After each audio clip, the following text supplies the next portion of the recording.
Tonight, a remarkable story about love, loss, DNA, and determination. CBS 4 investigator Brian Moss has pieced together the story of two sisters separated when they were just toddlers, but after more than 40 years, they found each other again. The chaos of the Vietnam War.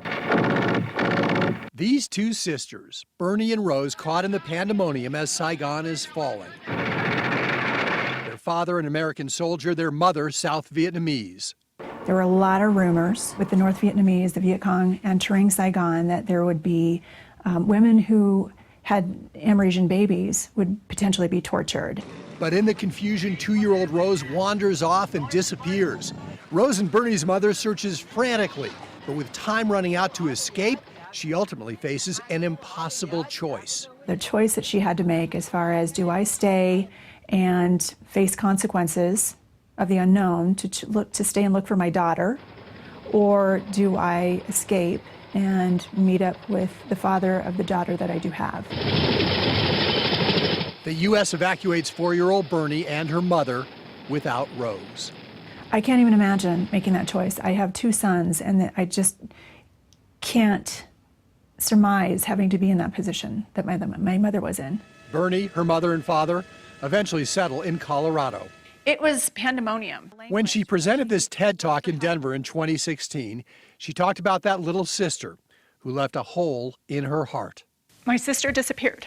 For Bernie and her other siblings, all born in the U.S., Rose was lost forever.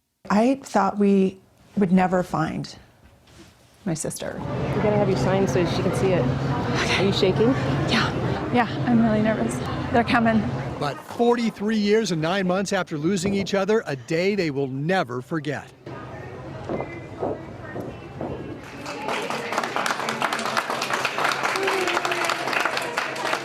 I'm very excited, obviously emotional, and I'm a crier anyway, but this is a good cry.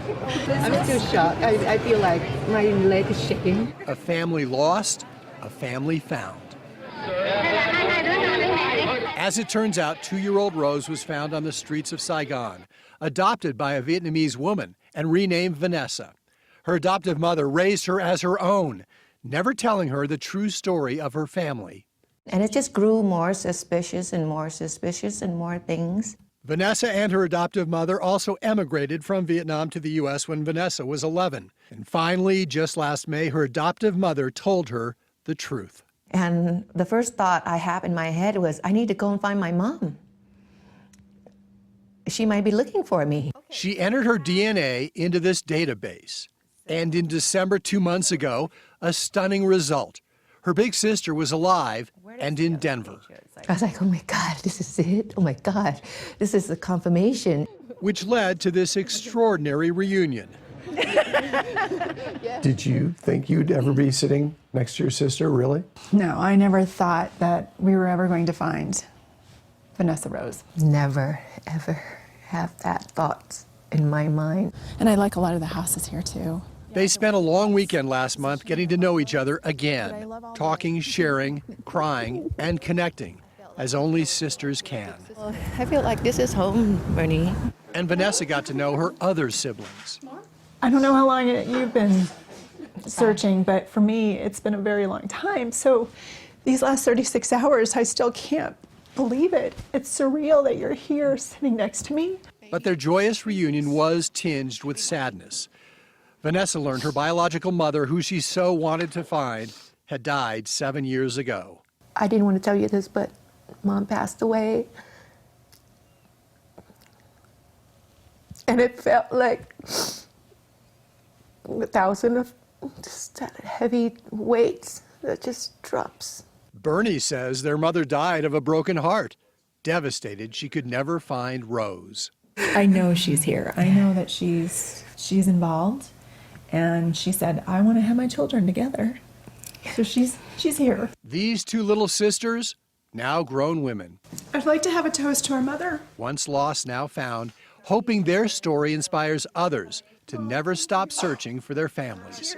I've been gone, been walking around, wandering for 43 years, and I just want to come home. And I found my way home. The sisters are now making up for lost time. They got together last week again and are now planning a trip together to Vietnam. Bernie and Rose's father is alive, remarried and living in Texas. They say he is still processing these recent and dramatic developments. Brian, beautiful story. It just gave me chills, the whole thing. And then it was simple DNA that connected these. Yeah, and tomorrow night at 10, we'll be talking about that, about one of these really standard DNA tests that put them together after more than 4 decades. We'll look forward to that. Thanks, Yeah. Brian.